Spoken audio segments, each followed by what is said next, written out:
Daftar KIPK nih. Hah? Suruh masukin foto rumah. Masukin apaan ya? Apa ini aja deh.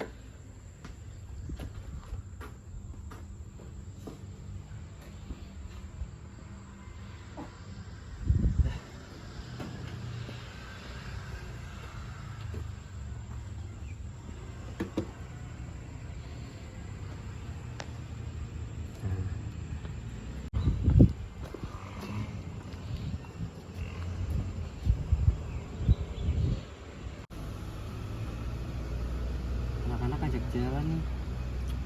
Ikut apa aja nggak ya? Ikut aja lah. Seperti ini.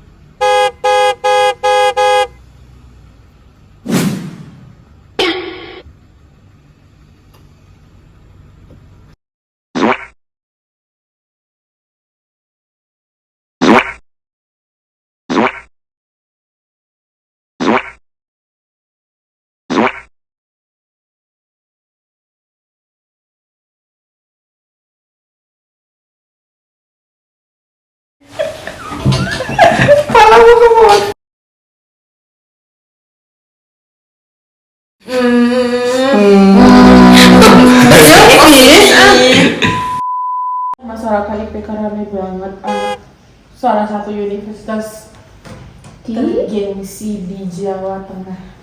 Kok Jawa Tengah? Jawa Tengah? Apa sih? Undip. Oh, Kak Uner. Enggak, Undip. Enggak, bukannya KIPK itu bantuan ini. Ya tapi masa ini influence?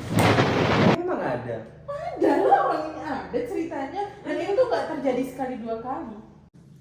Emang dia ngapain sih? Ya dia tuh lifestyle-nya kayak hands-on, dan menurut aku sih dia nggak harus dapat. Maksudnya dia emang dapat KIPK mungkin, tapi harusnya dicabut gitu nggak sih? Yo nggak bro, emang ada apanya? Ya, ada. Sesuatu pasti ada yang janggal. Soalnya kayak orang-orang di Twitter itu tuh ngangkat semua maunya itu. Kamu lihat nggak sih Tam? Yang dia tuh sampai nge-SS-in Twitter orangnya. Yang dia posting Iya. apa di Maksudnya itu kayak emang nggak boleh ya anak KIPK gitu loh. Tapi sih kalau aku dengar dari pembelaan dia, katanya sih dia tuh daftarnya itu pas dia masih kurang mampu. Tapi sekarang dia tuh udah mampu dan dia tuh nggak mencabut KIPK-nya tersebut. Nah, sedangkan kalau di Pedoman KIPK itu tuh emang tertulis kalau misalnya penghasilan tuh udah stabil atau kayak ekonominya udah mencukupi, itu tuh bisa mengundurkan diri.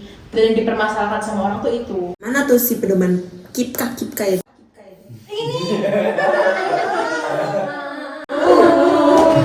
Tapi kayaknya dia itu waktu itu udah ditanya gitu loh, kenapa nggak mundurin ini, kenapa nggak cabut KIPK-nya. Ternyata nyabutnya pun harus ada alasan, dan menurut aku dia tuh udah memenuhi alasan semua nggak sih?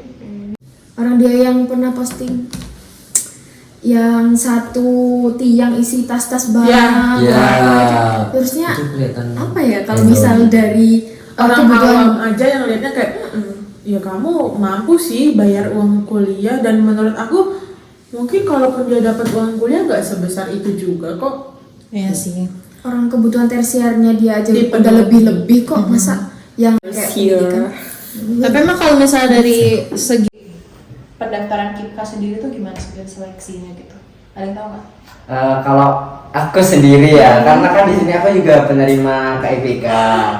Dan kalau sebenarnya gimana sih syarat-syarat yang harus kita penuhi supaya bisa jadi mahasiswa penerima KIPK? Jadi sebenarnya tuh dari yang aku tahu di UB sendiri tuh kayak semua orang tuh sebenarnya bisa daftar, tapi emang biasanya itu direkomendasikan emang dari yang dari SMP atau dari SMA itu udah punya yang namanya KIP, karena itu bisa kayak peluang kalian buat jadi penerima KIPK di kuliah itu lebih gede gitu. Tapi syarat-syaratnya juga banyak gitu loh yang harus kita penuhi, kayak spesial harus nyatain slip gaji orang tua, terus juga kayak foto rumah kita, kayak sebenarnya gimana sih kondisi kamu di keluarga itu. Dan juga nggak hanya itu, kalian juga ada nyantumin prestasi gitu loh, jadi kayak sertifikat kalian ikut lomba dan juga nilai-nilai kalian itu juga ikut jadi perhitungan sih buat kalian tuh bisa nerima KIPK.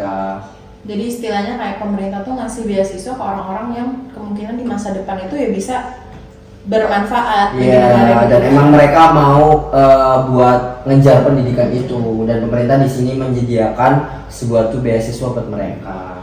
Tapi kalau dilihat kayak kasus kayak gini tuh nggak terjadi sekali dua kali doang. Enak, dan ini tuh udah diusut gitu loh. Tapi emang menurut aku sih dari segi pemerintah, segi orang yang mendaftar dan orang yang menerima itu kayak agak abu-abu gitu loh. Kita tuh sebagai mahasiswa pun nggak tahu apa sih kriteria apa sih yang diminta pemerintah untuk bisa jadi penerima KIPK sendiri.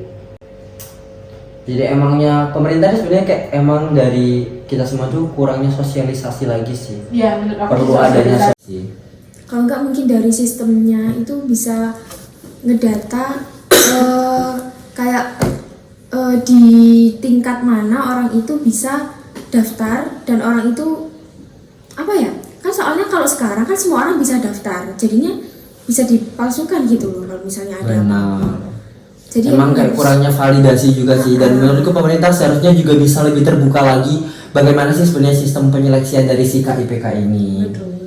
Jadi pemerintahnya harus lebih selektif dan si pendaftarnya juga kasarannya emang harus lebih tahu diri karena itu emang buat orang yang membutuhkan gitu loh. Ya opo, ya opo. Ya Allah. Sih kalau sekarang ini jatuhnya ya kayak tanggung jawab moral sendiri nggak sih, kayak dia mungkin udah mampu, dia tuh bisa mengundurkan diri karena sebenarnya emang siapa sih yang mau bayar pendidikan mahal gitu, cuma kan Benar. kita tuh bakal ngerasa gimana ya kalau misalnya ada orang lain yang lebih membutuhkan tapi dia nggak dapet gitu sih.